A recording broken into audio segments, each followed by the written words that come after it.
اعوذ باللہ من الشیطان الرجیم، بسم اللہ الرحمن الرحیم۔ نقش زندگانی امام رضا علیہ السلام، حصہ پنجم، کتاب نقوش عصمت، صفحہ 547۔ اقوال حکیمانہ۔ ایک، ہر شخص کا واقعی دوست اس کی عقل ہے اور اس کا واقعی دشمن اس کی جہالت ہے۔ یقیناً عقل ہی ایسا دوست ہے جسے نادان دوست نہیں کہا جا سکتا ہے، اور جہالت ہی ایک ایسا دشمن ہے جسے دانا دشمن نہیں کہا جا سکتا ہے۔ نمبر 2، پروردگار تین چیزوں کو سخت ناپسند کرتا ہے: بیجا بحث و مباحثہ، مال کا ضائع کرنا اور زیادہ سوال کرنا۔ رسول اکرم صلی اللہ علیہ وآلہ وسلم نے بھی فرمایا ہے کہ چار چیزوں سے دل کی موت واقع ہو جاتی ہے: مسلسل گناہ کرنا، عورتوں سے زیادہ گفتگو کرنا، احمق آدمی سے بحث و مباحثہ کرنا، اور بدحواس دولت مند کے ساتھ اٹھنا بیٹھنا۔ نمبر 3، ہم اہل بیت علیہم السلام وعدے کو ایک قرض سمجھتے ہیں اور اس کی ادائیگی کو اپنا فرض سمجھتے ہیں۔ حقیقت امر یہ ہے کہ ہماری دنیا و آخرت کی تمام بھلائی اہل بیت طاہرین کے وعدہ دادرسی اور وعدہ شفاعت سے وابستہ ہے، اور اس یقین سے متعلق ہے کہ وہ وعدے کے خلاف نہیں کرتے ہیں۔ نمبر 4، ایک زمانہ آنے والا ہے جب عافیت کے 9 حصے گوشہ نشینی میں ہوں گے اور ایک حصہ سکوت میں ہوگا۔ بے شک ایسا دور ہر انسان کی زندگی میں آ سکتا ہے، لیکن انسان کا فرض ہے کہ گوشہ نشینی اور سکوت دونوں صورتوں میں اپنے فرائض سے غافل نہ رہے، کہ فرائض کی ادائیگی عافیت طلبی سے بہرحال زیادہ ضروری ہے، ورنہ جناب آدم علیہ السلام جنت ہی میں رہ جاتے اور آل محمد عرش اعظم پر ہی رہ جاتے۔ نمبر 5، کسی شخص نے دریافت کیا کہ فرزند رسول، آپ نے کس عالم میں صبح کی؟ تو آپ نے فرمایا کہ 4 مصیبتوں کے درمیان: عمر کم ہوتی جا رہی ہے، اعمال محفوظ ہوتے جا رہے ہیں، موت تعاقب میں لگی ہوئی ہے، اور جہنم اپنی طاق میں ہے۔ کاش ہم گنہگاروں کو ان حقائق کا احساس ہو جاتا جن کی طرف امام معصوم نے توجہ دلائی ہے۔ نمبر 6، بنی اسرائیل میں کوئی شخص اس وقت تک عابد نہیں شمار ہوتا تھا جب تک 10 سال تک سکوت نہ اختیار کرے۔ بے شک عابد بننے کے لیے سکوت ضروری ہے، لیکن عالم بننے کے لیے تکلم بھی لازم ہے، اور عالم کا مرتبہ بقول معصومین عابد سے بہرحال بہتر ہے۔ نمبر 7، جو انسان خدا کے مختصر رزق پر راضی ہو جاتا ہے، خدا اس کے مختصر عمل پر بھی راضی ہو جاتا ہے۔ کاش انسان اس نقطے کی طرف متوجہ ہو جاتا کہ جس طرح وہ خدا سے رزق کا مطالبہ کرتا ہے، اسی طرح خدا نے اس سے عمل کا مطالبہ کیا ہے، تو اگر وہ کم رزق پر راضی نہیں ہوتا تو خدا سے کس طرح تقاضا کرتا ہے کہ وہ اس کے کم عمل پر راضی ہو جائے۔ نمبر 8، دنیا کے تمام مصائب میں سب سے بڑی مصیبت علماء کی موت ہے۔ نمبر 9، روز عرفہ آپ نے سارا مال راہ خدا میں لٹا دیا تو فضل بن سہل نے اعتراض کیا کہ یہ تو ایک بڑا خسارہ ہے۔ فرمایا کہ یہ خسارہ نہیں بلکہ فائدہ ہے۔ نقصان اسے نہیں کہتے ہیں جس کے نتیجے میں اجر و کرامت حاصل ہو جائے۔ نمبر 10، انسان خیر کے عالم میں ہو تو اسے مغرور نہیں ہونا چاہیے، بلکہ پروردگار سے برابر دعا کرنی چاہیے کہ خدایا اس خیر کو سلامت رکھنا اور اسے منزل تمام و کمال تک پہنچا دینا۔ در حقیقت ہر کار خیر ہمیشہ انہی دونوں خطرات سے دوچار رہتا ہے۔ کبھی ریاکاری اور منت گزاری وغیرہ کا جذبہ شامل ہو جاتا ہے تو عمل صحیح و سالم نہیں رہ جاتا اور اجر و ثواب کے بجائے عذاب و عقاب کا استحقاق پیدا کرا دیتا ہے، اور کبھی اس جہت سے صحیح و سالم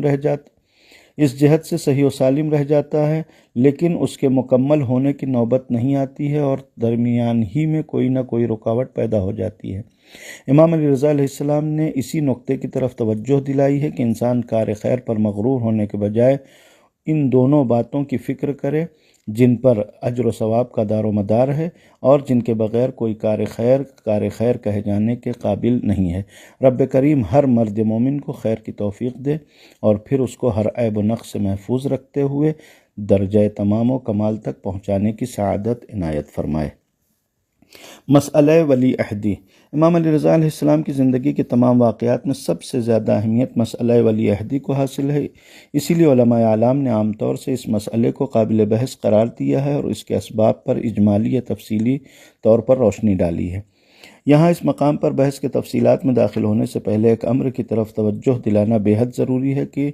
جس کو عام طور سے نظر انداز کر دیا جاتا ہے کہ معصومین علیہم السلام کی زندگیوں میں چند مواقع اور مراحل ہیں جن کے بارے میں دور قدیم سے بحث ہوتی چلی آ رہی ہے اور آج تک اس سلسلے کی بحث جاری ہے، جبکہ ٹھیک اسی قسم کے دوسرے مسائل ہیں جن کو زیر بحث نہیں لایا گیا، حالانکہ ان کی اہمیت بھی زیر بحث مسائل سے کسی طرح کم نہیں ہے۔ مثال کے طور پر صلح حدیبیہ، صلح امام حسن، جنگ بندی صفین، تعدد ازواج امام حسن علیہ السلام، عدم قیام امام صادق علیہ السلام، ولی عہدی امام رضا علیہ السلام وغیرہ سے برابر بحث کی جاتی ہے، اور اس کے متوازی مسائل غزوات پیغمبر اسلام، قیام امام حسین، مجاہدات مولا کائنات جیسے مسائل کو اس قدر اہمیت نہیں دی جاتی ہے۔ اور شاید اس کا سب سے بڑا راز یہ ہے کہ معصومین کے بارے میں ایک عام عقیدہ تمام عالم اسلام بلکہ عالم انسانیت میں یہ پایا جاتا ہے کہ یہ باطل سے برسر پیکار تو ہو سکتے ہیں لیکن باطل سے اتفاق رائے نہیں کر سکتے ہیں، اور یہی وجہ ہے کہ جہاں پیکار اور اختلاف کا ذکر آتا ہے وہاں بحث رک جاتی ہے کہ یہ کام مطابق اصول انجام پایا ہے، اور جہاں اتحاد و اتفاق کی بو آتی ہے وہاں بحث شروع ہو جاتی ہے کہ سرکار دو عالم نے کفار سے کیوں کر صلح کر لی، اور امام حسن علیہ السلام کا حاکم شام سے کس نقطے پر اتفاق ہو گیا، یا مولا کائنات نے تحکیم کا فیصلہ کس طرح تسلیم کر لیا، یا امام حسن جیسے مرد باخدا نے متعدد شادیاں کس طرح کر لیں بفرض صحت روایت، یا امام صادق علیہ السلام نے حالات کے سازگار ہوتے ہوئے بھی اپنے حق کا اعلان کیوں نہیں کیا، یا امام علی رضا علیہ السلام نے ایک ظالم اور بے دین حکومت کا عہدہ کس طرح قبول کر لیا۔ اور یہ بات در حقیقت ائمہ طاہرین کی عظمت کردار کی ایک نشانی ہے کہ ان کے بارے میں یہ عقیدہ عام ہے کہ وہ باطل سے برسر پیکار ہو سکتے ہیں، ہم رنگ و ہم آہنگ نہیں ہو سکتے ہیں، اور خود امام رضا علیہ السلام نے بھی ولی عہدی کے موقع پر اسی نقطے کو نگاہ میں رکھا تھا کہ اس سے وہ عام جذبہ یا عقیدہ مجروح ہوگا جو ہم اہل بیت علیہ السلام کے بارے میں پایا جاتا ہے اور جو واقعاً ہماری عصمت اور عظمت کا راز ہے۔ لہٰذا آپ نے ولی عہدی پانے کے فوراً بعد اظہار مسرت اور شکر خدا کرنے کے بجائے بارگاہ عہدیت میں معذرت کی کہ پروردگار، جس طرح یوسف نے حالات کے پیش نظر عزیز مصر کا عہدہ قبول کر لیا تھا، اسی طرح میں نے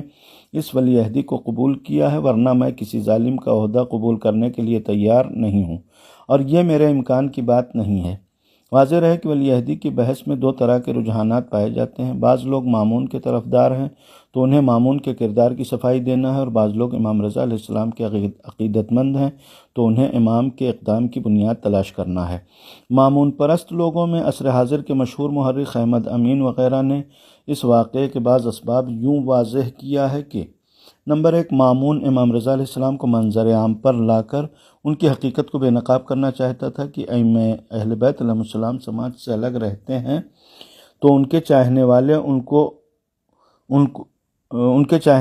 کو ان کی عظمت و عصمت اور ان کے تقوی و تقدس کے بارے میں پروپگنڈا کرنے کا موقع مل جاتا ہے، اور وہ ان کی شخصیت کو بے مثل و بے نظیر بنا کر پیش کر دیتے ہیں۔ مامون نے چاہا کہ انہیں منظر عام پر لے آیا جائے تاکہ لوگ ان کی حقیقت سے باخبر ہو جائیں اور انہیں بھی اندازہ ہو جائے کہ نظام حکومت سنبھالنے کے بعد انسان اس تقدس کی زندگی نہیں گزار سکتا ہے۔ نمبر 2، فضل بن سہل جیسے افراد خراسانی ہونے کی بنا پر امام رضا علیہ السلام اور عام اہل بیت سے خاص عقیدت رکھتے تھے، اور مامون کو یہ خطرہ تھا کہ یہ افراد کسی وقت بھی بغاوت کر سکتے ہیں، لہٰذا انہیں خوش کرنے کے لیے امام رضا علیہ السلام کو ولی عہدی کا عہدہ دے دیا گیا۔ نمبر 3، مامون معتزلی عقیدے کا آدمی تھا اور اعتزال بڑی حد تک تشیع سے قریب تر ہے، لہٰذا اس کے افکار میں تشیع سرایت کر گیا اور اس نے امام الشیعہ کو ولی عہد مملکت بنا دیا۔ اس کے بعد خود مامون کے تشیع پر حسب ذیل دلائل قائم کیے گئے ہیں۔ الف، مامون حضرت علی علیہ السلام کی افضلیت کا قائل تھا اور وہ اس سلسلے سے لوگوں سے بحث بھی کیا کرتا تھا۔ ب، مامون امام رضا علیہ السلام سے لوگوں کے مناظرے کراتا رہتا تھا تاکہ ان کا فضل و شرف ظاہر ہو سکے اور لوگ ائمہ اہل بیت علیہ السلام کی افضلیت کے قائل ہو جائیں، اور اسی بنیاد پر کمسنی کے باوجود امام محمد تقی علیہ السلام کا مناظرہ یحییٰ بن اکثم جیسے شہرۂ آفاق عالم اور قاضی سے کرا دیا۔ جیم، مامون قرآن کو مخلوق تسلیم کرتا تھا اور یہی ائمہ اہل بیت علیہ السلام کا عقیدہ تھا۔ دال، مامون متع کو جائز سمجھتا تھا اور یہ بات مذہب شیعہ کے خصوصیات میں سے ہے۔ مامون نے فدق کی واپسی کا اعلان کر دیا تھا، جو فدق کے حق زہرہ تسلیم کرنے اور خلیفہ اول کے غصب کرنے کے مترادف تھا۔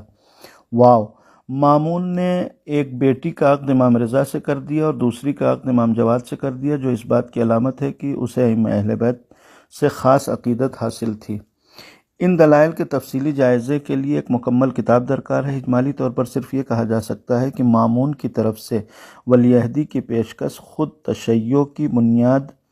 کے خلاف ہے کہ تشیع ائمہ طاہرین علیہم السلام کی حکومت اور مولائیت کے اعتراف کا نام ہے۔ تشیع میں دوسرے کے حاکم اور ان کے ولی عہد ہونے کی کوئی گنجائش نہیں ہے، اور یہی وہ بات ہے کہ جو خود امام رضا علیہ السلام نے فرمائی تھی کہ یہ عہدہ تجھے خدا نے دیا ہے تو دوسرے کو دینے کا حق نہیں، تو دوسرے کو دینے کا حق نہیں ہے، اور بندوں سے ملا ہے تو میرے لیے کوئی جواز نہیں ہے، اس لیے کہ میں بندوں کو اس امر کا مجاز نہیں سمجھتا۔ اور اس کے بعد جب مامون نے مجبور نہیں کیا اور قتل کا اشارہ نہیں دیا،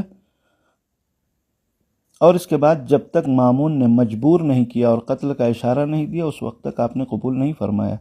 مناظروں کا معاملہ یہ ہے کہ اس مامون اپنے فضل و شرف کا اظہار کرنا چاہتا تھا کہ میرے دربار میں ایسے افراد پائے جاتے ہیں، اور اس کا امام رضا علیہ السلام کے فضل و شرف سے کوئی تعلق نہیں ہے، ورنہ اس فضل و شرف کے اعتراف کا واقعی ماحصل تو یہ تھا کہ خود دستبردار ہو کر حق کو حقدار کے حوالے کر دیتا۔